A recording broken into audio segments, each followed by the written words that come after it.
రంగారెడ్డి జిల్లా పటాన్ చెరువులో 100 పడకల ఏరియా ఆసుపత్రిలో మెటర్నిటీ వార్డు బాలింతల నిరసన వ్యక్తం చేస్తూ ఆందోళన చేపట్టారు. ప్రైవేటు ఆసుపత్రిలో చేరటానికి డబ్బులు లేక ప్రభుత్వ ఆసుపత్రికి వస్తే ఆసుపత్రి అవినీతిమయంగా ఉందని, కాన్పుకు అక్షరాల 7,000 రూపాయలు తీసుకున్నారని ఆవేదన వ్యక్తం చేశారు. స్కాన్ కు డబ్బులు అడిగారు. పుట్టిన పిల్లాడిని చూపించి 500 అడిగి తీసుకున్నారు. సెలైన్ బాటిల్ పెడితే 200 తీసుకున్నారు. ఇలా వందల రూపాయలు దోచుకుంటున్నారని బాలింతలు ఆవేదన వ్యక్తం చేశారు. ఆహారం సైతం సరైన సమయానికి ఇవ్వటం లేదని, ఉదయం ఇవ్వాల్సిన టిఫిన్ 11 గంటలకు ఇస్తున్నారని, భోజనంలో పురుగులు ఉండడంతో అన్నం సరిగా ఉడికి ఉండకుండా ఉంటుందని, గుడ్లు సైతం మురిగిపోయాయని, నీసు వాసనతో ఉన్నవని ఇస్తున్నారని ఆసుపత్రి సిబ్బంది ముందు నిరసన వ్యక్తం చేశారు. బాలింతలకు మద్దతుగా పటాన్ చెరు కార్పొరేటర్ మెట్టు కుమార్ యాదవ్ మాట్లాడుతూ సంబంధిత సిబ్బందిని సస్పెండ్ చేయాలని డిమాండ్ చేశారు. ఈ విషయంపై స్పందించిన ఆసుపత్రి సూపరింటెండెంట్ శ్రీనివాస్ రెడ్డి విచారణ చేపట్టి తగిన చర్యలు చేపడతామని వెల్లడించారు. అనంతరం మాట్లాడుతూ ఫుడ్ కాంట్రాక్టర్ ను పిలిపించి తమ సిబ్బందిని సస్పెండ్ చేయవలసిందిగా ఆదేశాలు ఇచ్చారు. శానిటేషన్ విభాగంలో అనేక ఫిర్యాదులు అందాయని, వెంటనే విచారణ చేసి చర్యలు చేపడతామన్నారు. డెలివరీ కోసం అని వచ్చింది. డెలివరీ సిజరిన్ చేశారు. 16 రోజుల నుంచి ఇంటికి పంపించట్లేదు. ఒకటి, ఆ సిజరిన్ చేసిన దగ్గర స్టిచెస్ కరెక్ట్ వేయలేరు. ఆపరేషన్ సరిగ్గా చేయకపోవడం వల్ల ఆ స్టిచెస్ వేయడం వల్ల ఆ స్టిచెస్లోకి వెళ్ళి చీము బయటికి రావడం అవుతుంది. ఆ చీము రావడం తగ్గియడం కోసము ఇంచుమించు వారం రోజుల నుంచి ఇక్కడ పెట్టుకున్నారన్న. కొద్దిగా మమ్మల్ని ఇక్కడ వచ్చి డాక్టర్ని కనుక్కో అంటే నేను రావడం జరిగింది. సూపరింటెండెంట్కి ఫోన్ చేశాను. సూపరింటెండెంట్ శ్రీనివాస్ రెడ్డి గారికి ఫోన్ చేసి మాట్లాడాను. ఇక్కడ ఈ ప్రాంతంలో చూస్తే నిజంగా అధ్వానంగా ఉంది. ప్రభుత్వ హాస్పిటల్కు వచ్చే వాళ్ళు ఆర్థిక స్తోమత లేని పేద ప్రజలు వస్తారు. వీళ్ళు వాళ్ళను హక్కున చేర్చుకొని వైద్యం అందించాల్సిన విషయం పోయి వాళ్ళకు పాపం చాలా ఇబ్బందులు పెడుతున్నారు. నానా ఇబ్బందులు పెడుతున్నారు. 16 రోజుల నుంచి ఒక్కొక్కరు ఆపరేషన్ అయ్యి బిడ్డను కానీ 16 రోజుల నుంచి ఈ హాస్పిటల్లో ఉంటూ ఎన్నో అవస్థలు పడుతున్నారు. అడ్మిషన్కి వస్తే 5,000, ఆపరేషన్ చేస్తే 5,000. ఇక్కడనే ఉంది ఒక తల్లి నాకు చెప్తున్నది. ఇప్పుడు విలేకరుల ముంగట కూడా మీ ముంగట కూడా చెప్పింది.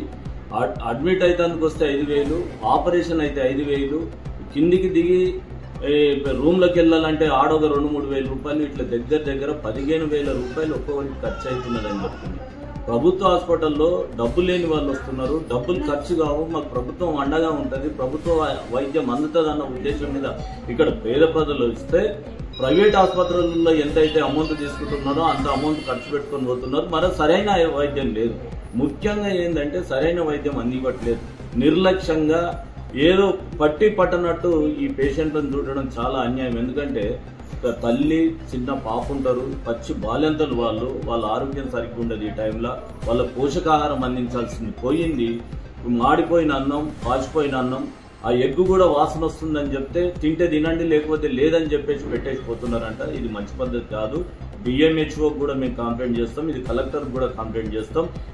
ఈ రాష్ట్ర మంత్రి, వైద్య శాఖ మంత్రి, మన జిల్లాకు సంబంధించిన మంత్రి గౌరవ దామోదర్ రాజనరసింహ గారు 10కి వచ్చిన ఫస్ట్ 10కి వస్తే నొప్పి అని ఓన్లీ చెకప్ కానీ వస్తే అడ్మిట్ చేసుకొని 10 నుంచి 11 వరకు నొప్పులు తీపించి మొత్తం నొప్పులు తీపించి లెవెల్కి ఆటోమేటిక్ 10 నిమిషాలలో ఆపరేషన్ కావాలని ఆపరేషన్ స్టార్ట్ చేసి ఆపరేషన్ రాసుకొని లోపల తీసుకుపోయారు. పక్కకు కట్ చేసింది మొత్తం.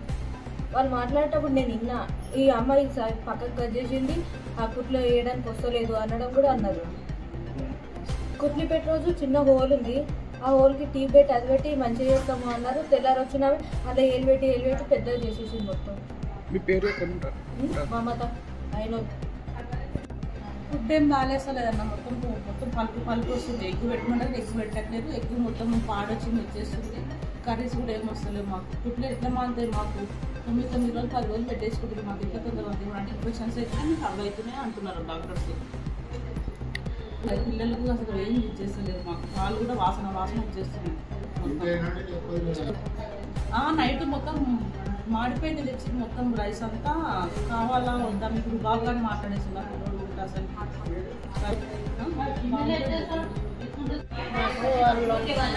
చేసేటప్పుడు 500 తీసుకున్నారు. అమ్మాయికి ఆపరేషన్ చేసి బయటికి చేస్తే వాళ్ళు 500 తీసుకున్నారు. మళ్ళీ కిందికి వెళ్ళి పైకి తెచ్చిన బండి కట్టుకుంటూ ఉంటారు కదా, వాళ్ళు 200 తీసుకున్నారు. మళ్ళా ఫస్ట్ వచ్చినప్పుడు మళ్ళీ 300 తీసుకున్నారు. అలా వచ్చిన పోయిన తీసుకుంటూనే ఉంటారు. అది 20-50 తీసుకుంటే కూడా తీసుకోరు. 100 రోజులు కావాలి, 200 కావాలి అలా. आपको जो यहाँ का हाइडर से 6-7 हज़ार रुपये हो गए हमारे. लेते सब जने ऐसे वाले 100-200 के नीचे नहीं ले रहे ऐसे. శ్రీనివాస్ రెడ్డి అండి, సూపరింటెండెంట్ ఏరియా హాస్పిటల్ పటాన్చేరు. నాకు పొద్దున్నే కంప్లైంట్ రావడం జరిగింది. ఆ ఫుడ్ సరిగ్గా లేదని, ఫుడ్ సరిగ్గా ఇవ్వట్లేదు, లేట్ ఇస్తున్నారని, ప్లస్ నిన్న ఫుడ్లో కొంచెం స్మెల్ వస్తుందని, మాడిపోయిన వాసన రావడము, గుడ్లు కుళ్ళిపోయిన గుడ్లు కొంచెం కౌస్ వస్తున్నాయని నాకు కంప్లైంట్ రావడం జరిగింది. నేను పొద్దున్నే వచ్చి ఎంక్వైరీ చేశాను. వాళ్ళని కాంట్రాక్టర్తో మాట్లాడాను. ఇమీడియట్గా ఆ పిల్లలను తీసేయమని ఆర్డర్ ఇచ్చాను.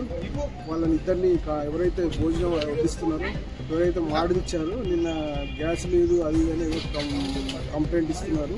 బట్ ఏదైనా మన బాలింతలకు ఇచ్చే ఫుడ్లో న్యూట్రిషన్ ఫుడ్ ఇవ్వాలి. యాక్చువల్లీ వాళ్ళకి మంచి భాగం కానీ ఏమి అరటిపండ్లు కానీ ఏమి లేవు మన మెస్లో. నేను అదే భాగంగా మీడియా మిత్రులతో మెస్ కూడా వెళ్ళాను, ఎంక్వైరీ చేసి చూసాము. కొన్ని డిఫెక్ట్స్ అయితే ఉన్నాయండి.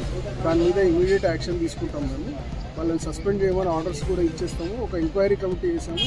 ఆల్మోస్ట్ 4 o'clock వరకు నాకు కమిటీ రిపోర్ట్, ఒక RMOతో ఒక కమిటీ వేసాను. ఇమీడియట్గా 4 o'clock వరకు నాకు రిపోర్ట్ వస్తుంది. వాళ్ళ మీద యాక్షన్ తీసుకొని వాళ్ళని సస్పెండ్ చేయడం.